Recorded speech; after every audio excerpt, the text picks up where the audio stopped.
Hi, and welcome back to Walking with the Chosen. I'm your host, Shay Keith. In today's episode, I'm going to talk about Season 1, Episode 4, The Rock on Which It Is Built. This episode happens to be one of those episodes that usually attract men the most to The Chosen. So if you're a woman who has been watching The Chosen and you can't get your husband on board, usually this is the episode that finally catches their attention. And as we talk further into this episode, you'll see why it resonates with men more. But I have to say, I really like this episode too. At the end of the show, one of the great miracles occurs that really speaks to me a lot, and I love how this all unfolds. So let's get started into the episode. It starts off with Peter out on the water with the Roman soldiers, and he is scouting. He's looking for other Jewish fishermen who might be out fishing on Shabbat so he can turn them in. And as he's looking, he sees some bobbers in the water, and he goes to pick one up, and he sees there's a letter Z on the bobber. Now, we haven't been introduced to all these characters yet, so I won't tell you who Z is at the moment. But Z is somebody that he knows, and he doesn't want to turn them in. So he thinks about what to do, and the Romans are like, where to next? And he says, that way, port side. And they're like, what? Because obviously they're not fishermen. They trust Simon to lead them in the right direction, and he runs them aground. They know that Simon has taken advantage of them, so the soldier lets him know that they're still in charge and slices his ear. This was their way of saying, you've been warned, mess with us again, and we're going after your wife next time. And besides, they're probably going to be a little bit nicer than how Quintus might be when Quintus finds out he's been double-crossed. In the next scene, we're taken to the bar, and we see Simon and his brother Andrew talking to Zebedee and his sons James and John. Now you see the correlation to the letter Z. So he's talking to Zebedee, letting him and his sons know, I did a deal with the Romans. That sounds like he made a deal with the devil almost. And they're furious with him, about ready to walk out the door, until Simon says, I saw one of your bobbers out there. They know where you fish. And Zebedee tries to say, I can fish anywhere. You might have known where I was last night, but you don't know where I'm going to be fishing tomorrow night. But Simon was trying to let them know because obviously the Romans, it's just a matter of time before the Romans catch up with them.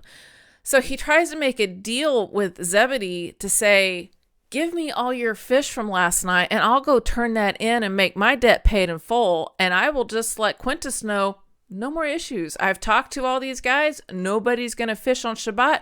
You're good to go. But Zebedee's not buying it because he knows if he gives all his fish over to Simon to turn in to collect his tax claim, well, all his fishermen, that's food that they need. He can't just hand that over. He has 40 fishermen working on his boats. That's a lot of mouths to feed. So he doesn't want to hand all that over to Simon. And why should he? Because Simon is the one that put himself into this position. He kind of needs to, the old saying, you made your bed, now you got to sleep in it. I think that's what Zebedee is saying to Simon right now. Like, sorry, I can't help you out. But thanks for the warning and thanks for letting us know what you're up to. The next scene shows Matthew visiting Quintus. And this time he's alone because his protector, Gaius, is a little afraid he's going to go down with Matthew one of these times. Because remember, Romans don't like the Jews, and Matthew is being very assertive or bold in approaching Quintus so often. But maybe this time the reason why Matthew is there is because Quintus actually asked him. He has a favor, or he has a new job for Matthew to do, actually. It's kind of funny because in the beginning of this scene, Quintus is talking about the Jews. He's saying how great their land is, how wonderful all their fruits are, and especially the olives, which is something we see in most of the episodes that Quintus really likes is olives. I can't understand that. I'm not an olive person. But Quintus was raving about how great the land is, and yet the Jews are always complaining all the time. And they all serve one God, but yet they seem so divided. I mean, here we have Matthew, a tax collector, turning in on his fellow Jews, and then you know that Simon is supposedly turning in his fellow Jews for fishing on Shabbat. So we know that they're divided, but they all serve the same God. Unlike the Romans who serve many gods. So I'm sure it's like Quintus is thinking in his mind, what's going on here? Like, how can you guys all serve the same God, but you can't even get on the same page? You're all going your own way here.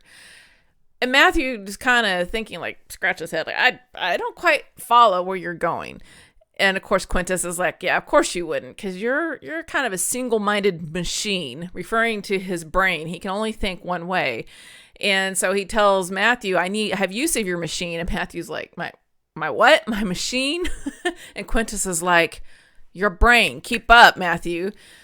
And Quintus wants Matthew to be a spy and start following Simon around. He believes that Simon double-crossed him, and that's why his crew ran aground the few nights before. So he needs Matthew to follow him around, write down every detail. And Matthew's like, dude, I don't know that I can do that for you. These people don't accept me. I can't go where they go. And Quintus looks at him and he's like, why? And he goes, well, because I'm a tax collector. That's almost like being a Roman. And you see the Roman soldier over there start to pull out a sword. And Matthew's like, I was born a Jew. I wasn't born a Roman soldier like you. Kind of calms the guy down for a second. But Quintus gets it. He knows that the Jewish people don't like him. And he goes, no, they hate me. So those are pretty strong words. And Quintus is like, well, I don't care. Put on a disguise and do what you have to do, but let me know every detail of what Simon does. And there's so much going on in this episode. We're not really introduced to too many new characters other than Zebedee and his sons, James and John. But we do see, there is one other character we'll see at the end of the episode, which I'll bring up here in a little bit. But we do see in the next scene, we have Shmuel very excitedly talking about somebody who is preaching out in the wilderness, and he's baptizing people, and there's a long line of people all there to be baptized, and he's concerned, he's worried. And one of the things he's worried about is how John is describing them, these leaders. We're the Pharisees and we're the Jewish leaders, and yet he's insulting us. Nicodemus is really listening to what he's saying, and he starts to think about it, and he says, does he say anything about miracles? Does he do any miracles? And Shmuel's kind of like, what miracles? So Nicodemus must be wondering, is this the man that has saved Mary? Is he the one that must be so godly?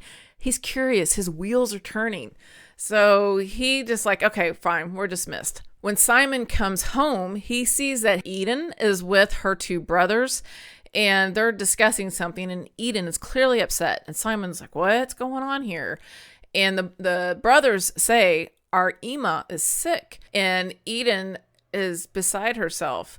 And the brothers want to leave their Ima there at Simon's house. And Simon's like, wait, no, this is not a good time. This will not work. And they're like, well, we're already full. We got too many people at our house. And when is a good time for somebody to be sick?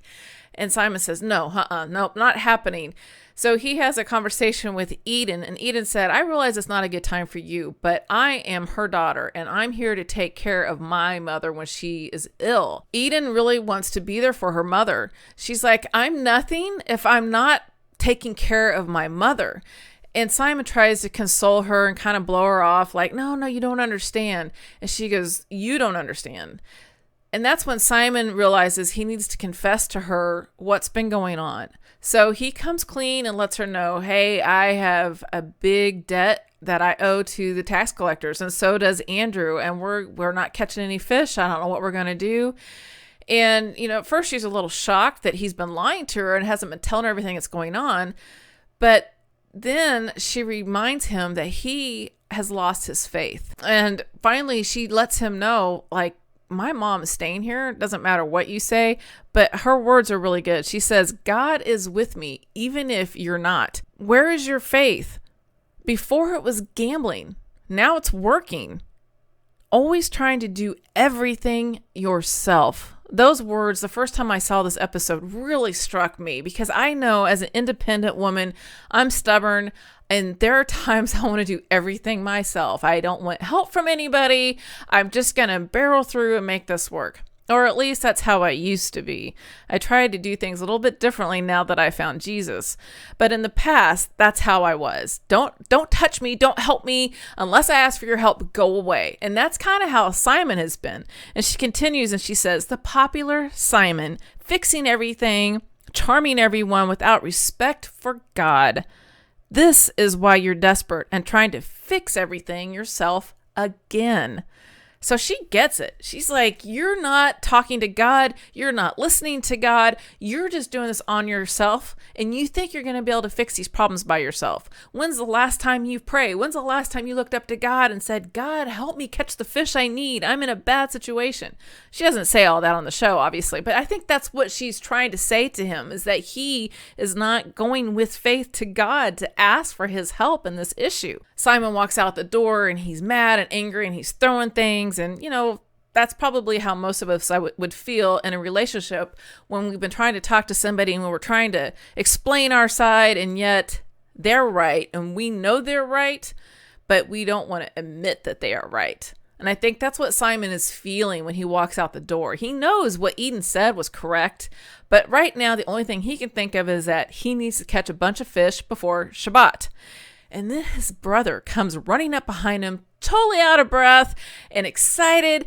And Simon could care less, And Andrew's like, you don't get it, man. The guy we've been waiting on this whole time, the Messiah, the Lamb of God. And Simon's like, what are you mumbling about? And he's like, the man we've been praying for our entire lives, the Messiah, he is here with us right now. He was with John the Baptizer. And it's funny because Simon doesn't have a lot of respect for John the Baptizer. Andrew follows John around, but we hear many times in the episodes where Simon's always critiquing John and calls him, the man, or the cricket eating man, or, he eats bugs. He doesn't have a lot of respect for John, but Andrew trusts him. And now when he knows that he saw this man with him that John said is the Messiah, he's the Lamb of God. So he's very excited. And he's like, who cares about the Romans? All of our problems are saved. And he's so happy. And Simon he has nothing to do with it. He doesn't care. He's worried about these fish and he's worried about his wife. And now he knows he's got his wife's Ema and they're sick and he needs to take care of her as well now. And he's overwhelmed. And you see Andrew kind of look over and Matthew's hiding behind a bush. And you have to be wondering what's going through Andrew's mind. He doesn't say anything, but he knows they're being spied on. And then Simon walks out with his nets and he's ready to go fishing. And Matthew's like, where are you going? Why don't you go turn yourself in? And Simon's like, what, you're spying on me now too? And he goes, I have a job to do. This is what God built me to do. I'm going to go fishing. And Matthew tells him, he goes, we only have till tomorrow morning. And he goes, but Shabbat's not for 3 more days. So he thinks he's got 3 days of fishing time to catch all the fish he needs to get rid of this tax debt. And Matthew's like, sorry, your time's up tomorrow. Quintus is coming after you because he thinks you double-crossed him, which we know that Simon did do that. He did double-cross Quintus. So Matthew is letting him know you screwed up and you might as well turn yourself in and maybe we can do something for you. And Simon's like, sorry, I'm out. I'm going to go do what I'm supposed to do. So he leaves Matthew behind and heads off to go fishing. We quickly jump over to see Nicodemus and his wife having a meal when they get a knock on the door from Yusuf. Yusuf claims that Shmuel has turned in John the Baptizer to the Romans and had him arrested. And Nicodemus is like, that's not something we're supposed to do. We're not supposed to be turning over our own people to the Romans. It's one thing for the Jews to turn over Jews to their own people so that they can be judged accordingly, of course, to Jewish law. But to turn them over to the Romans is pretty severe. And Nicodemus says, I will have a talk with Shmuel, but thanks for letting me know. I want to go talk to John the Baptizer myself. I have some questions. Then we go back and see Simon is out on the sea fishing. And he's casting his nets and he's pulling them in repeatedly over and over. And the music is building and the frustration is building. And finally, he just screams out and throws his nets down and kind of has a heart-to-heart with God. Like, you promise all these things and none of these things are happening. And I've served you all of my life and this is where it's got me now. So total frustration. I think Simon has hit rock bottom at this point in time. And this is where a lot of people in our world today find Jesus. It's when they hit rock bottom. And I know last year, that's pretty much what happened to me after my divorce, when I finally hit this rock bottom part of my life and Jesus was there to catch me. I didn't understand it at the time, and I still don't quite understand it, to be honest. But I know that once I surrendered to Jesus and gave my life to him, my life started to turn around, even though it was painful for a period of time. And I will go into more of my story here in a few more episodes on Walking with the Chosen. But let's get back to the current episode. So Simon's frustrated. He's yelled at God, and then he hears his brother's voice and realizes he's out next to him on the boat. And he's, where'd you come from? Well, Eden, even though she's proud, she let us know what had happened. And so Zebedee, James and John, and Andrew are all there to help Simon catch these fish. And they try casting the nets. And it's funny because Andrew tries to approach the subject of the Lamb of God one more time with Simon. Simon's like, leave me alone. He doesn't want to hear it anymore. You know how that is? Like sometimes when you're so frustrated with something that's going on in your life and somebody keeps trying to tell you some good news or something that they think could impact your life for the better. That's usually what it is. Somebody knows. Like, I'll give you a good example. When my family said, you need to watch The Chosen. And I said, I will watch it eventually. I just did not want to watch the show until I was good and ready. It's plain and simple. And they kept asking, and they were always very nice about it. They were never beating it over my head. And when I suggested that we share this with another family member, because I really feel like the show could help them like it helped me, I'm like, we need to keep pushing it on them. And they're like, how would you have felt if we would have kept pushing it on you? And I thought, oh, good point. So that's how Simon feels. He feels like these guys or his brother is really, beating him up about who the Lamb of God is. And Simon's like, I just don't care. This is not the right time. I'm worried about what's at hand right now. I need to fish. Unfortunately, they don't catch a thing, not one fish. And they think that the Romans are waiting on the shore. But when they start to row their boats in, they realize, wait a minute, that's not the Romans. We don't know who that is. And as they get closer, and meanwhile, I forgot to mention, Matthew is out there with his dog the whole time, writing in his journal, keeping track of everything that's happening, because that's important. He's got to keep track of every detail, as Quintus asked him to do. So they row their boats into shore, and Jesus turns around, and Andrew recognizes him, and he's like, oh, that's him. And Simon's just kind of like, we could just see the look on his face. And Jesus says to them, he says, I would really like to use your boat so these people can hear me a little better. And yes, I looked this up in the Bible, and there is a point in time where Jesus says to them that he wants to get on their boat. So I think this could be a very plausible situation on what happens here. Luke 5 verses 1 through 11 talks about how Jesus climbed into the boat belonging to Simon Peter and said to him, let me use your boat, push it off a short distance away from the shore so that I can speak to the crowd. This was one of the first times I think I had to go to the Bible and look up something to see if it was really true-ish. Did this really happen? Did Jesus really stand on a boat? And, I knew that Jesus told them to throw their nets off the boat and catch the fish. I knew about that, but this part I wasn't quite sure about.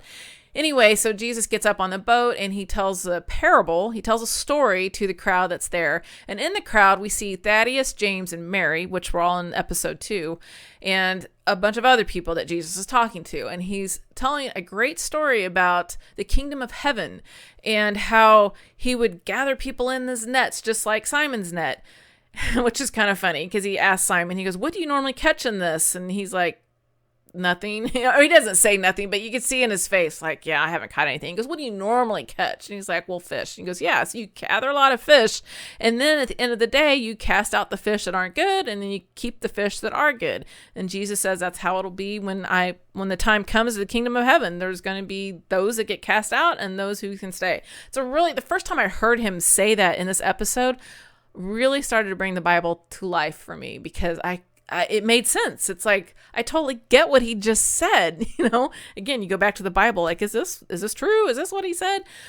And it just was like, bing, a little light bulb goes off over your head. That's how I felt when I heard this part of the show. After he dismisses everybody, he tells Simon, I need you to do one more thing for me. And Simon's like, dude, I just want to go home. That's what he's thinking. I have a chance to see Eden before Quintus casts me into jail. I just want to get home.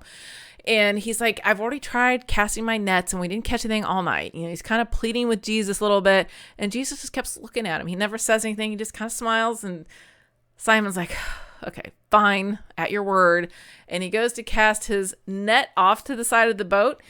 And I love this part because Simon just kind of shrugs his shoulder and goes, kind of like saying, see, told you so. And then Jesus kind of smiles and goes, like, yeah, just you wait.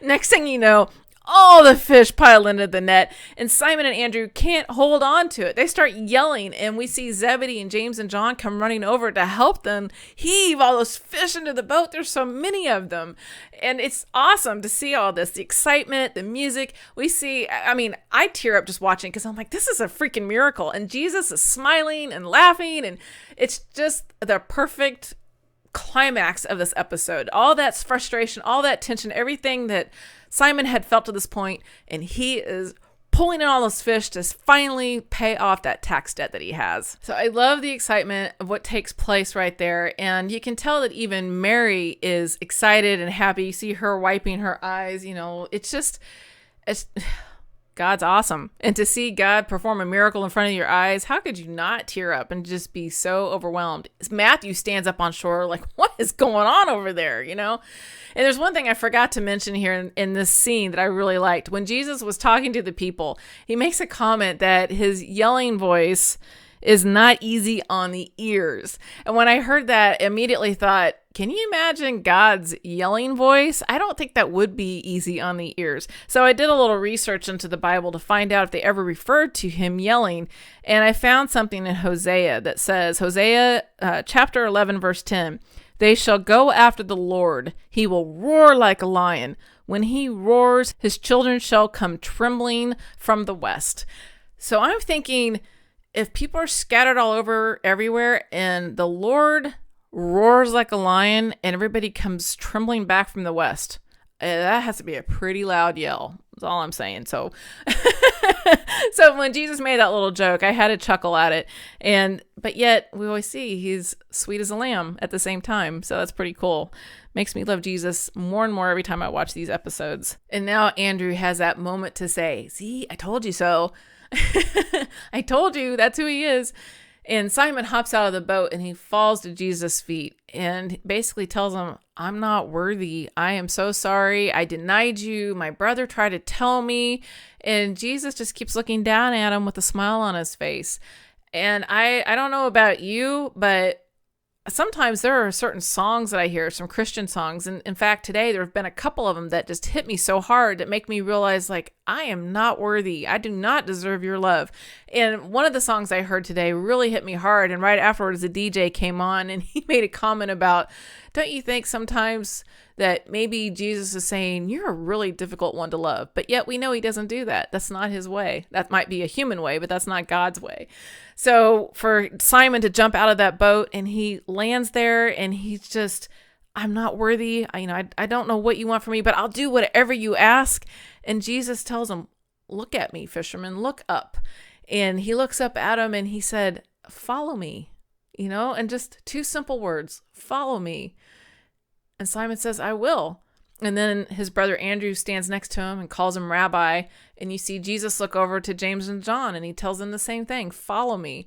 And they start to go after Jesus, and James stops his brother John. And we're like, what are you going to tell our mom tonight at supper? And he's like, you're worried about what I'm going to tell your mother when the man we've been praying for our entire lives is here calling you? He's like, go, don't wait on me.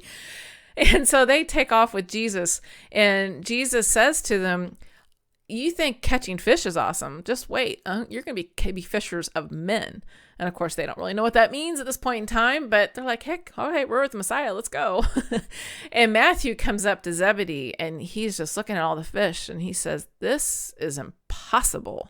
In his mind, he's a logical thinker. He's very mathematically oriented. And so he's looking at all this thinking, that's worth a lot of money, but this is totally impossible. So that's pretty cool that he was actually there to witness it so that he can go back to Quintus himself and be like, I saw this happen. We'll see what happens, how he'll approach this, and if this will finally settle their tax debt.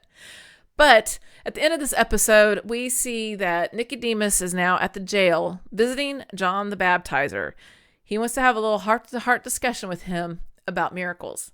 And the very last thing we see is John, as soon as Nicodemus mentions the word miracles, John comes up to the camera really close so the light shines on his face, and he just kind of has a smile on his face. It's got his attention because he knows who performs miracles. He knows that's going to be his cousin Jesus. And in his mind, he's like, finally, he knows he just baptized him because Andrew saw him be baptized. So he knows that took place. And now he's ready. He's like, this is my cousin. He's going to do his awesome work. So we can't wait to see what happens in future episodes when Jesus starts performing more miracles. But this was a fun episode, and I think for men and for women too. I mean, the scene where Eden stands up to her husband and she basically tells him, where's your faith? You need to go trust in God. I think that if we're strong Christians, we need to be able to say that to each other in any kind of relationship, whether it's a friend or a spouse or a parent or a child. Remind them, where's your faith? Believe in God. God's going to save you if you just talk to him and have that relationship with him. And that's what Eden is telling her husband to do. Where's your faith? Why have you stopped believing in God? Because when I married you, you were a faithful man of God. I think the reason why maybe this episode relates to men so much is because they feel like they're the strong man of the house like Simon is.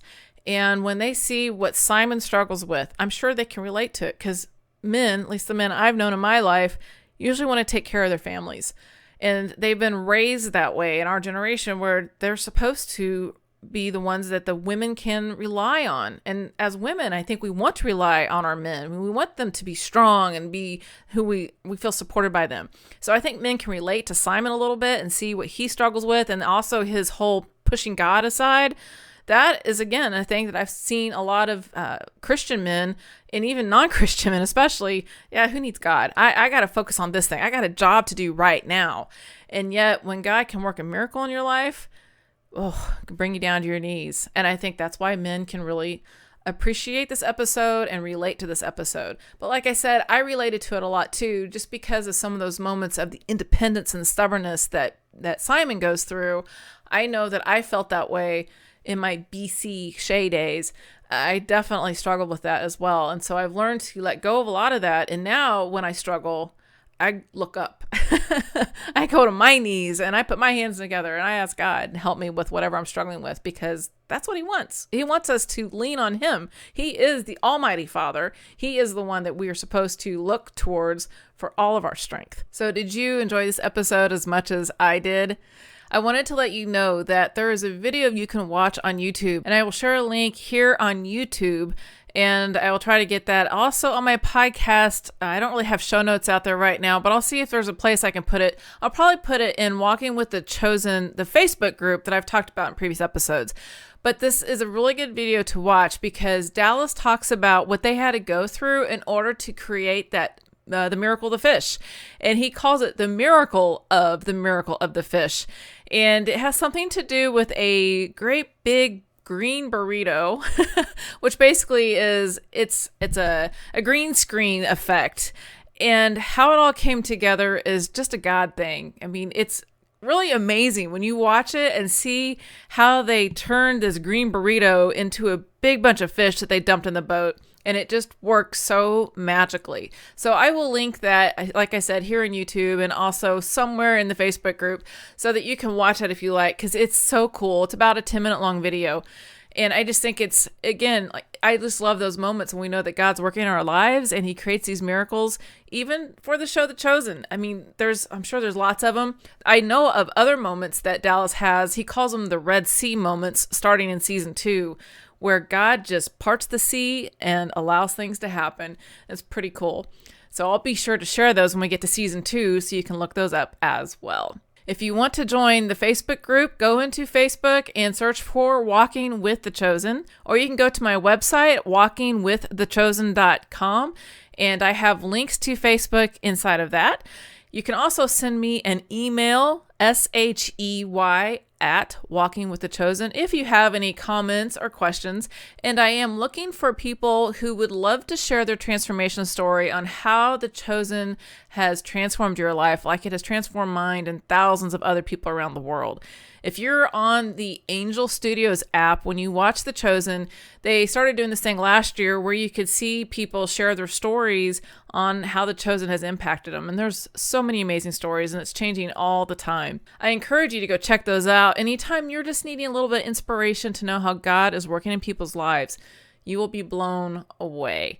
But I'm looking to share some of the stories here on this show. So if you would like to contact me, you can leave me a voice message up to about 2 minutes on my website. There's a little menu item that says leave me a message or leave me a voice message. Just look for that and you can leave me a message. And I would love to talk to you and share your story. Daryl Eves is coming up soon in a few more episodes, and I can't wait to bring that one to you as well. Thank you all so much for listening or watching, and I'm going to catch you the next time with Walking with the Chosen.